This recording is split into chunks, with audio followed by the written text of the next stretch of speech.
What's good, everybody? My name is Zach with Android Digest, and I'm on vacation in Florida, and I did not want to leave you hanging. I wanted to bring you another review, and I wanted to review today the Google Pixel. Wanted to review the Google Pixel 3, and you might be wondering, this phone's been out quite a bit of time, a little less than a year, I would say. So you're wondering, why would I review it now in 2019? Well, the Google Pixel 4 is coming out soon, and there's some great deals on the Google Pixel 3 right now.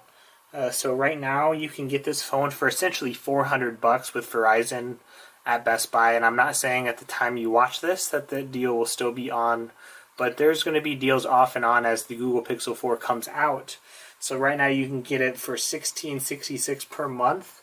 If spread over your Verizon bill, that is essentially $400 that you can get this phone for. So with that being said, we really want to help you see, is this phone worth it in the middle of 2019? Is this a good deal, a good phone to get for $500-600, for $450? You know, whatever you find it for, I do want to help you with that. So first thing I want to do is I want to help give you a look at what this device looks like. So at the bottom of this phone, one of the first things you notice is a USB-C port. Now this phone right here, been using it for quite a bit of time, so you see there's a little bit of wear on mine, but nevertheless you will not see that on yours. I have the white version here. You'll see a USB-C port, you'll see your SIM card reader there, and on this side you'll notice there's no headphone jack. So the Pixel, you'll have your power button there, your up and down and your volume on the side, nothing on the left side. So you'll notice that the Pixel does not have a headphone jack, the Pixel 3. So the Pixel 3 or the Pixel 3 XL doesn't have that. So if you're looking for a headphone jack, and that's very important to you, you could look at the Pixel 3a, which is another phone that is very similar to this. Similar in size, similar camera. I would say it's pretty much similar in almost every way. Just some minor nuances, but that phone does have a headphone jack. So if that's important to you as far as the looks, take a look at that phone. But we also have here, you see we have these two speakers, we have the cameras here, and you notice there's no notch or anything like that on this phone. So you just have the little bezels there. I know we live in a notchless world, so people could be upset about that, but I think it looks pretty nice. It's not too big as far as the bezels go. So with that being said, one thing I want to take a look at as we get started on the phone is the software. So if you're not used to Google Pixel phones, one thing I want to mention, this phone does come with the latest software. So even if you have this phone for a few years, you will get software updates pretty much right away, because Google is the maker of Android.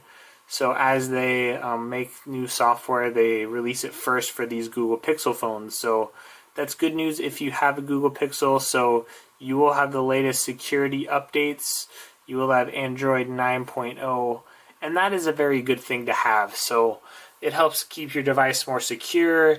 It also helps you not have a bunch of bloatware on your phone. So that's one of the benefits of getting a Google Pixel phone, is not having to worry about all of that. So software is very important to mention. You'll get the latest and greatest software updates for years.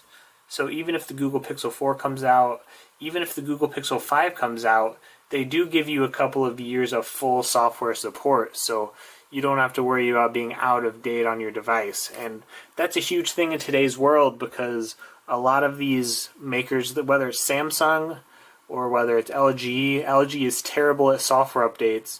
So, you know, if there's some big bug out there that could release a virus on your phone, you know, you're a little less likely to face that with a Google Pixel. So that's a plus on the software side. So I thought I would start off with that. Now, as far as other specs, I will just go through some general specs for you, especially if you're considering this. I definitely want to give some good comparisons to the Google Pixel 3a, because you may find yourself in between those two phones if you're trying to decide. So the Google Pixel 3, it is 5.5 inches. The 3a is just 5.6 inches. So honestly, it's, like I said, it's about the same size as the Google Pixel 3a.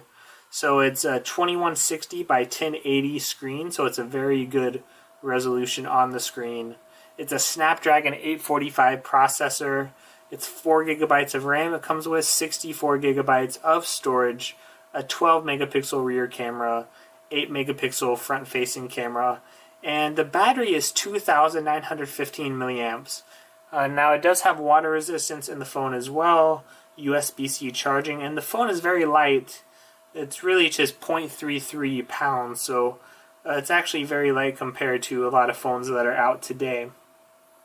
As far as the starting price of the phone, or what it starts out at, it does start out typically at $800, and that's why I'm reviewing it today, nearly, I would say, close to a year after its release, because now the phone's going on sale, and it's going on sale for around $400. So those are just some starting off specs. So the first thing I do want to get started on is the display. Now I'll turn it all the way up here so you can see. It's a little difficult to see through the camera with lighting and stuff like that, but it does get very bright, this display. It's a very good display, very clear. So I definitely enjoy the display. So one of the biggest things in a phone is the display, so you can have, good reading, so that you could read the news, or you can watch videos so that they could look crisp and clear. And this phone definitely does that. So the display is very good. It is definitely very bright. So if you were, worried about the display, it's not something you need to worry about. It's definitely looking great. So if you do decide to do any reading at all, it's going to look good, especially if you're going through different news or things like that. You're not going to have to worry about it looking poor. You can see the quality of the screen is definitely very nice. So it's going to look good, especially if you decide to do any gaming. If you decide to look on Candy Crush or something like that, it looks smooth, it runs smooth, it feels good, and like I said, you're not going to have any problems with the display. Whenever you spend, $400 to $800 on a phone, you're not really going to have to worry about the display. So if I just look at different news that's going on, you can see it's going to read pretty good. You're not going to have any issues with it. So display is nice. It's not really something that I would worry too much about at all. In fact, it's one of the nicer things on this phone. Now you also have performance. So performance on this phone is great. It does come with the Snapdragon 845. Now if you're really keeping score, there's not much better of an Android processor. There's the Snapdragon 855 or the 855 Plus coming out soon, but it's pretty much the latest and greatest processor. There's not going to be much that's faster than this. So yeah, you're going to get an excellent performance. It's going to be very similar to the LG G7 that was out, or phones like that. So it is the Snapdragon 845, not the 855, but honestly, once you get around 845, you won't see much of a difference. So I know some people, they could say, in a techie world, of course, there is a difference between the Snapdragon 855 and 45, but let me just say performance is buttery smooth on this device. It could game very well. If you just open things up and you multitask and go between devices or between apps, you're not going to have any issues with it. So I definitely wouldn't worry about performance in any regard. It's, again, if you were caught up, is this going to perform as well as a newer device that just came out? Well, it's going to be slightly slower than a newer device with that newer processor, but honestly, this is a great device, great performance, and a great processor. So you could see even these gestures, right? I noticed some older phones, when they use these Google gestures, they're very slow, and it's just so responsive on the Pixel. Things just open right up for you. And like I said, if you're multitasking, you're pulling up your Google Home, you're switching between apps, there's just no lag really at all. So even though it only has 4 gig of RAM, I know that might be a concern for some of you. Nowadays phones are coming out with 6, 8, 10 gigabytes, 12 gigabytes of RAM. But honestly, it's not a big deal. I mean, I don't notice it. You might have 30 tabs open, and if that's the case, then maybe you do want to get a phone that's a powerhouse. The Note 10 is coming out soon. But honestly, I don't think you're going to have any issues with performance if you're just a normal person. So performance is really smooth.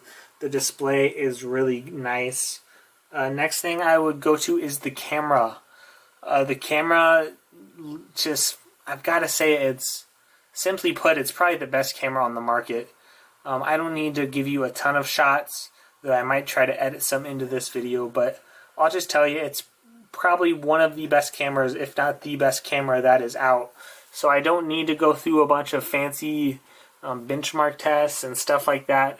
The camera just looks good. It looks very nice, and it just looks fantastic with pictures. So if you're going out in low light, they also have night sight, which is a cool thing in the camera.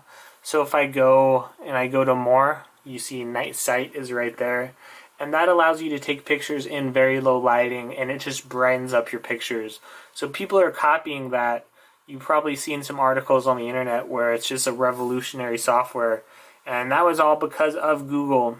I'll tell you, the pictures are incredible in this phone, and you'll definitely have no issues with the pictures. That's just the one place I'd say the Google Pixel 3 shines, probably above any phone. So that's why when you get this phone for $400, when you can get this for $450 nowadays or $500 on a deal, you know, the Pixel 3 is going to do great with that. Also, outside of that, what about some other smaller features? This does have water resistance, which is a really big deal. If you're like me and you have a baby and your baby throws up on your phone and stuff like that, sort of gross, but you know, it happens. They spit up and water gets everywhere. Or like today, I'm in vacation in Florida and it starts raining and pouring down. The good news is I've got this phone which does help me with water resistance, right? So I don't have to worry about the minor things. So USB-C charging, it does of course have fast charging. I'd say the speakers on this are pretty loud, so you won't have to worry too much about that.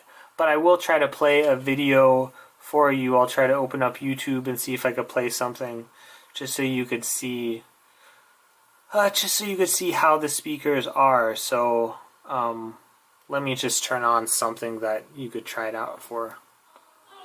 The same old bed rolls the sound every morning, just the same, since the morning that we came to this poor provincial town.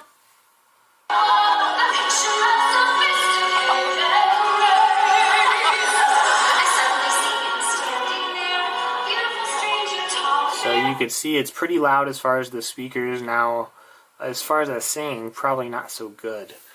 So I wouldn't recommend the singing but with those people. But honestly, I would say the speakers are nice and loud. You know, it's nice to have speakers on the top and the bottom. Front-facing camera is really good as well. In fact, I was telling my wife on the way up to Florida when we were on our way that the front-facing camera looked nice. It almost looked better than the rear-facing, which is crazy for a phone. So definitely looks great there. So what are some cons on this device? You know, we went through the basics. It performs well. It's got a great display. Everything's pretty fast. It's got good speakers. It's got fast charging. It does have wireless charging as well. And it's got this fingerprint scanner on the back. Well, cons when you're comparing to some newer phones, I'll say one con might be that it doesn't have a in-screen fingerprint sensor, which a lot of phones are having. You know, you might want a little less bezel, so maybe that's a con to you. Those things don't really bother me much because, you know, they're still working out some kinks as far as, you know, how that is to look. So those things don't bother me, but a big con is battery life. So I didn't talk about battery life yet, but it is a 2,915 milliamps on the battery. So that's just not very good. In fact, the Google Pixel 3a, you know, in comparison, I'll say the Google Pixel 3a is basically the same size. It's basically the same camera. Almost everything's the same in the camera. So you'll get the great camera. It's a little bit worse of a display in the Pixel 3a. Same camera. It just doesn't have the gimmicks, like it doesn't have water resistance, or it doesn't have fast charging, or excuse me, it has fast charging. It doesn't have wireless charging, right? So no wireless charging. And, you know, no water resistance in the Pixel 3a. A little bit worse display. And it's made out of a little bit different materials. And the Pixel 3a has a bigger battery. It has a headphone jack. So if you're looking for a good deal, I've seen the Pixel 3a as low as $299 at Best Buy. So I'd say if it's a couple $100 difference, just get the Pixel 3a.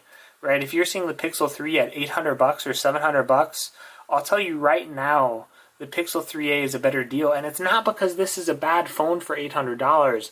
It's actually because the Pixel 3a is just such a good deal at the price that it's at. So I'm not a proponent, I should say, of spending $1,000 on a phone. You want to find what you need, but the Pixel 3a is a very good deal. But the battery life is one of the reasons why I choose the Pixel 3 over this, if the price difference is around $200, because the Pixel 3a, as far as the battery life, it has a 3,000 milliamp battery, and from my experience, the screen and some other things, it just uses a little less battery. So this phone just does not have good battery life. It should last you through a day if you're a moderate user, but if you have the brightness too high, if you're using it too much, it will die towards the end of the day. So that is one of the negative things about this phone. The Pixel 3 is smaller, which might be a negative to you. It's 5.5 inches, which used to be pretty normal. Now all phones are 6 inches or bigger. So, for you, it just depends on, what type of user you are. If you're a moderate user, or, you use your phone a decent amount but not too much, you'll probably get through the day. But, if you're a power user that uses your phone all day, you're texting all day, you're on social media most of the day, you are going to run out of that battery. So I would just caution you on that. That is definitely one of the cons of this device. And really the only other con I could think of outside of battery life is just not having a headphone jack and the price point. So when you're looking at this device, it has what you want for a nice display, which is great for reading. It's great for watching videos. It's great just when you're using your phone that you don't have to strain your eyes to see. And if you're worried about it being small, you can go to the settings. You can go to your display, and you could change, different things as far as font size. You can make it bigger. So if you don't want to strain, it is a smaller screen. You could change your font size or change your display size and make everything larger. And the next thing you know, things are bigger. So, you don't have to strain your eyes, but, one thing that can make you strain your eyes is honestly just having just bad quality of a display. So it's got a great display. It looks beautiful. It looks very nice. So I definitely enjoy that. I enjoy it for videos. The speakers are good. The camera is one of the best cameras around. So the really only con is that you don't have a headphone jack. You don't have a micro SD card slot. So you can't expand the storage. Now it's got 64 gigabytes in the base model. It should be enough, but no headphone jack is something that some people are bothered by. You can get Bluetooth headphones for $25, but you might be bothered by that. So no headphone jack, that's one thing. A poor battery life, and I say again, if you're a moderate user, you will be just fine with this phone and you should get through the day. But, the Pixel 3 has just a little more juice than this phone. So if you're worried about the headphone jack, you want a little bit better battery life, just save some money. The Pixel 3a is cheaper. Get the good camera. You'd get a little worse display in the Pixel 3a, a little worse materials, but you would get a headphone jack. You would get also that nice camera, and it's a great phone, so I wouldn't be too concerned. But if you want water resistance and you want a faster processor, that's the thing. The Pixel 3a has a Snapdragon 670. It's basically like the speed of the Pixel 2, about 90% of that. And this phone obviously has a newer processor, so it's going to be faster. So that means, you can see how smooth everything is right now. It's very smooth on the Pixel 3a, but if you're looking between the two devices and you're saying, should I get the Pixel 3, for $500 or the Pixel 3a for $400? I think it's sort of a toss-up. If you need the headphone jack, you want a little better battery, you go with the Pixel 3a. If you want a little better performance and water resistance, you go with the Pixel 3. And I think those are really the differentiating factors. So to summarize, should you buy this device? Is this device worth it for you?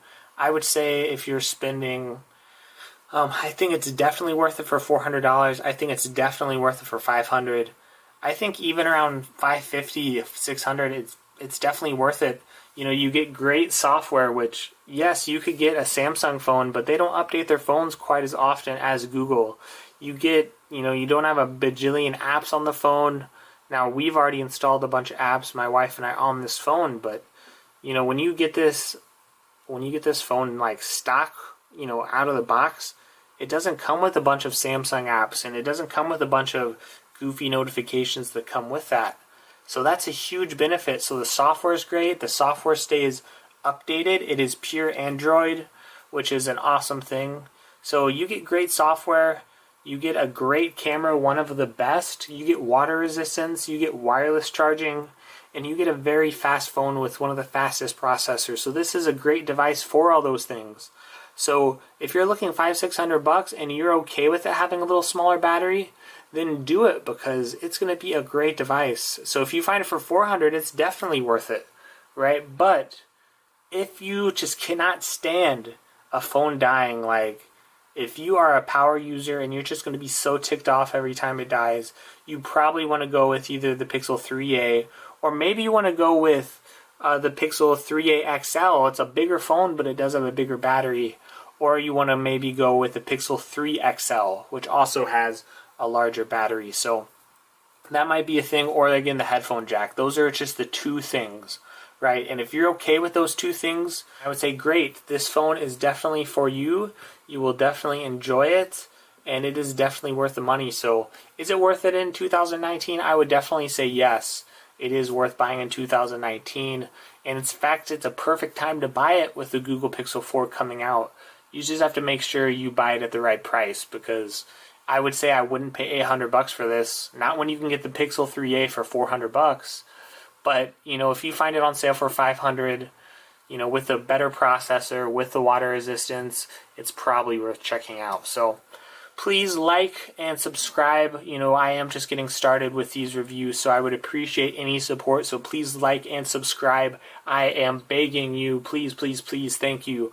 Also, if you would please go to our website, that's another way to support us. It is AndroidDigest.com. You can go there and check out all the latest tech news, tech deals, and anything like that. Also, go to our Facebook page, facebook.com/theandroiddigest, and please check out our latest videos. We're going to have roughly one review every week, or one review every couple weeks, and I'm going to try to find you the best deals to not make you spend $1,000 on a smartphone. I want to help you find a great smartphone for a great price, which is why sometimes I review phones that have been out for roughly a year so you can get a good deal. So like and subscribe. Thank you so much, YouTube, and I hope you have a fantastic day.